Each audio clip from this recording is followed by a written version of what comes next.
भारत का संविधान बनाया, संविधान सभा ने बाबा साहब अम्बेडकर ने इसका ड्राफ्ट तैयार किया और सर्वसम्मति से ये पास हुआ और 26 जनवरी 1950 को देश को सौंप दिया गया।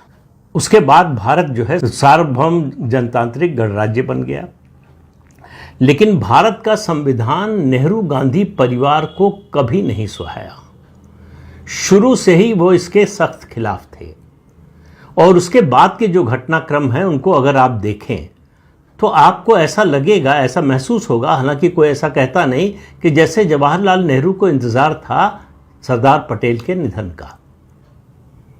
1950 में जब संविधान पास हुआ और संविधान सभा की 2-2.5 साल जो बैठक चली उसमें रुख नेहरू का अलग था और सरदार पटेल के निधन जो दिसंबर 1950 में हुआ उसके बाद उनका रुख बदल गया।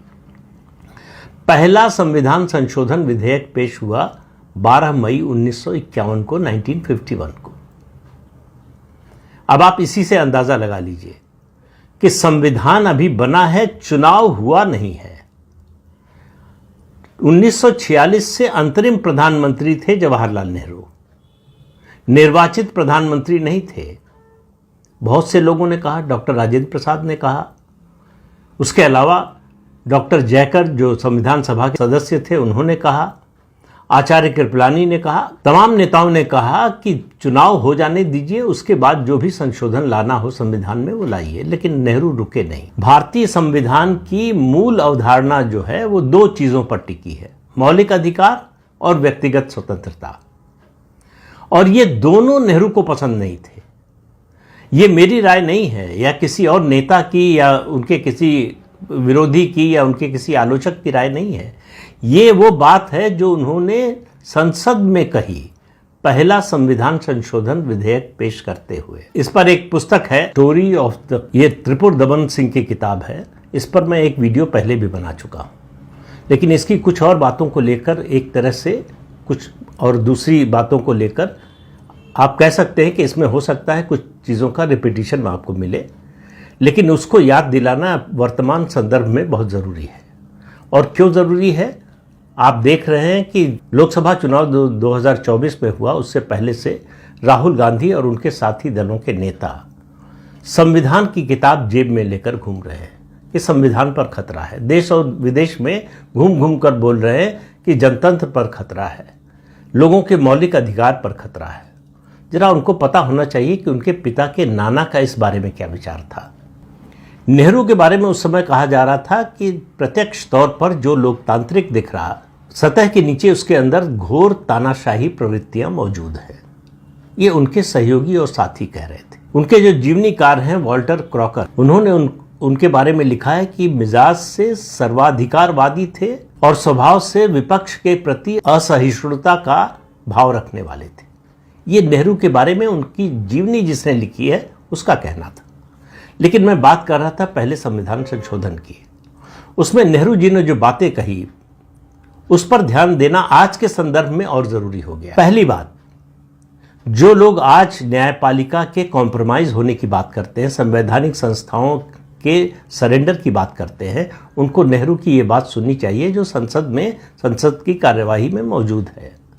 उन्होंने कहा, न्यायपालिका, विधायिका और कार्यपालिका ये तीनों समान नहीं हो सकते। ध्यान से सुनिए, ये तीनों समान नहीं हो सकते। सामाजिक नीति बनाने और उसको लागू करने का जिम्मा कार्यपालिका पर है। इसलिए राज्य के अन्य अंगों यानी न्यायपालिका और विधायिका पर कार्यपालिका का प्रभुत्व होना चाहिए।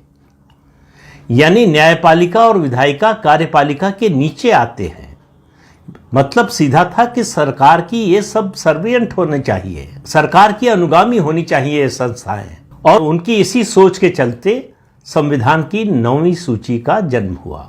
9वीं सूची संविधान के अनुच्छेद 31 में 31B जोड़कर 9वीं सूची का प्रावधान किया गया। इस 9वीं सूची का मतलब था कि जो भी विषय 9वीं सूची में डाल दिया जाएगा उसको किसी भी अदालत में चुनौती नहीं दी जा सकती।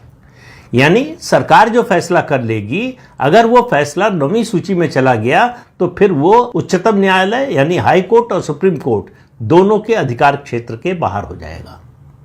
अब ये सोचिए, ये इतना बड़ा परिवर्तन, इतना मौलिक परिवर्तन, इसको बदलने में देश के सर्वोच्च न्यायालय को, सुप्रीम कोर्ट को 56 साल लगे। 2007 में इसको बदला गया और सुप्रीम कोर्ट ने कहा कि नहीं, 9th शेड्यूल में भी अगर आप डाल देंगे किसी कानून को, सरकार की किसी नीति को, तो उसको भी अदालत में चैलेंज किया जा सकता है, चुनौती दी जा सकती है। और यह कहा गया था कि 9th शेड्यूल में हम जो डाल रहे हैं, अगर वो संविधान में दिए गए मौलिक अधिकारों का उल्लंघन करता है तब भी उसको चैलेंज नहीं किया जा सकता। यानी मौलिक अधिकार भी कोई मतलब नहीं रखते। सरकार जो कह रही है उसी का मतलब है। देश के पहले प्रधानमंत्री जवाहरलाल नेहरू का मानना था कि सार्वभौम सत्ता यानी सोवरेन कंट्री जो भी है उसको संविधान के दायरे में बांध कर नहीं रख सकते। यानी सार्वभौम सत्ता का मतलब है वो संविधान से ऊपर है, यानी उसको संविधान में कुछ भी बदलने का अधिकार है। इससे आप समझिए कि संविधान को लेकर नेहरू गांधी परिवार की सोच क्या थी। और इस काम को आगे बढ़ाया जवाहरलाल नेहरू की बेटी इंदिरा गांधी ने। प्रधानमंत्री बनने के बाद आप सब लोगों को एक कानून का नाम जरूर याद होगा, मीसा। मीसा में ही लालू प्रसाद यादव बंद थे, उसी दौरान उनकी बड़ी बेटी हुई जिसका नाम उन्होंने मीसा ही रखा, maintenance of internal security act. इसमें एजेंसीज को जो ताकत दी गई, कहा गया कि एजेंसीज बिना किसी वारंट के किसी को भी गिरफ्तार कर सकती है, हिरासत में रख सकती है। अब आप सोचिए कि अगर आज ऐसा कानून आ जाए तो कहा जाएगा कि ड्रैकोनियन कानून है, अधिनायकवाद लाने की कोशिश है, पुलिस राज कायम करने की कोशिश है। लेकिन यह सब हुआ 1971 में, इंदिरा गांधी जब बड़े बहुमत से जीत कर आई। उसके बाद इमरजेंसी के दौरान विपक्षी नेताओं को इसी कानून के तहत गिरफ्तार किया गया, बिना किसी वारंट के उनको जेल में रखा गया। रिप्रेजेंटेशन ऑफ पीपुल्स एक्ट 1951 में संशोधन करके उसको 9th शेड्यूल में भेज दिया गया। उसी का फायदा उठाया इंदिरा गांधी कि प्रधानमंत्री के चुनाव को चुनौती नहीं दी जा सकती। देखिए, देश की केवल सामाजिक राजनीतिक व्यवस्था ही नहीं, अर्थव्यवस्था को भी किस तरह से नष्ट किया कांग्रेस पार्टी ने और नेहरू गांधी परिवार ने। 1969 में एक और कानून आया, monopolies and restrictive trade practices act. ये कारण बना देश में कोटा और लाइसेंस राज का, जिसमें कांग्रेस का नेता, कांग्रेस का मंत्री जो भी लिख दे, जिसको चाहे जो दे दे, रंग को राजा बना दे, राजा को रंग बना दे। ये अधिकार जो है सरकार के लोगों को मिल गया और ये अधिकार दिया इंदिरा गांधी की सरकार ने। फिर 1973 में फॉरेन एक्सचेंज रेगुलेशन एक्ट आया, फेरा के नाम से जो जाना जाता था। इस कानून के आने के बाद विदेशी निवेश रुक गया, और विदेशी निवेश रुक गया इसका मतलब देश की प्रगति रुक गई। लेकिन आप जो बड़ी चर्चा होती है, मनमोहन सिंह और पीवी नरसिम्हा राव की सरकार ने बहुत बड़ा आर्थिक परिवर्तन किया, इकॉनमी को बदल दिया, बचा लिया, बहुत बड़े आर्थिक सुधार किए। इसमें परिवर्तन 1991 में नहीं हुआ। मनमोहन सिंह के वित्त मंत्री रहते और नरसिम्हा राव के प्रधानमंत्री रहते नहीं हुआ। इसमें संशोधन हुआ 1999 में, जब अटल बिहारी वाजपेयी प्रधानमंत्री बने। और नया कानून जो बना, संशोधित कानून जो बना, उसका नाम हुआ FEMA, foreign exchange management act. 12 मई 1951, 12 मई 1951 को जब पहला संविधान संशोधन पेश हुआ लोकसभा में, तो नेहरू ने इस पर भाषण देते हुए कहा कि मौलिक अधिकारों से ज्यादा महत्वपूर्ण है नीति निर्देशक तत्व, यानी डायरेक्टिव प्रिंसिपल्स। और याद रखिए, इसी डायरेक्टिव प्रिंसिपल में कहा गया है समान नागरिक संहिता होनी चाहिए। तो मौलिक अधिकार और व्यक्तिगत स्वतंत्रता का अधिकार जो संविधान से मिला था, वो नेहरू के रास्ते की बाधा बनने लगा, यानी संविधान बाधा बनने लगा। विशेषज्ञों का कहना है कि नेहरू और संविधान आमने सामने आ गए थे। नेहरू का कहना था कि मौलिक अधिकार जो है, संविधान के जो उद्देश्य हैं उनको लागू करने के रास्ते में बाधक बन रहे हैं। याद रखिए, मौलिक अधिकार बाधक बन रहे थे नेहरू के हिसाब से। और वो यहीं रुके नहीं, इससे आगे जाकर कहा उन्होंने। कितनी हिकारत थी उनके मन में मौलिक अधिकारों और व्यक्तिगत स्वतंत्रता को लेकर। ये पहला संविधान संशोधन विधेयक आया ही इसीलिए था। उन्होंने कहा ये जो मौलिक अधिकार और व्यक्तिगत स्वतंत्रता की अवधारणा है ये फ्रेंच रेवोल्यूशन से आई है। मतलब आगे का शब्द उन्होंने इस्तेमाल नहीं किया, उनका मतलब ये था कि भारत में इसकी कोई जरूरत नहीं, न तो भारत के लोगों को मौलिक अधिकार मिलना चाहिए न व्यक्तिगत स्वतंत्रता मिलनी चाहिए। और फिर 29 मई 1991 संविधान के अनुच्छेद 29 में संशोधन पेश करते हुए नेहरू ने कहा कि मौलिक अधिकार अब प्रचलित विचार नहीं है, प्रचलित अवधारणा नहीं है, यानी ये ऑब्सोलीट हो चुके हैं, इनका अब कोई महत्व नहीं है, ये चलन से बाहर हो चुके हैं। तो मौलिक अधिकार नहीं मिलना चाहिए भारत के लोगों को। ये उसी संविधान में लिखा था जिसको नेहरू ने पास कराया था, मतलब नेहरू भी शामिल थे उसमें। तो नवंबर 1949 में जब संविधान पास हुआ तब तक नेहरू इसके समर्थक थे, और जैसे ही सरदार पटेल का निधन हुआ नेहरू इसके विरोधी हो गए। नेहरू को पता था कि सरदार पटेल के रहते वो ये संशोधन नहीं कर पाएंगे। वो कब तक इंतजार करते पता नहीं, क्या करते पता नहीं, लेकिन उनके सौभाग्य से और भारत देश के दुर्भाग्य से दिसंबर 1950 में सरदार पटेल का निधन हो गया। अब नेहरू को रोकने वाला कोई नहीं था।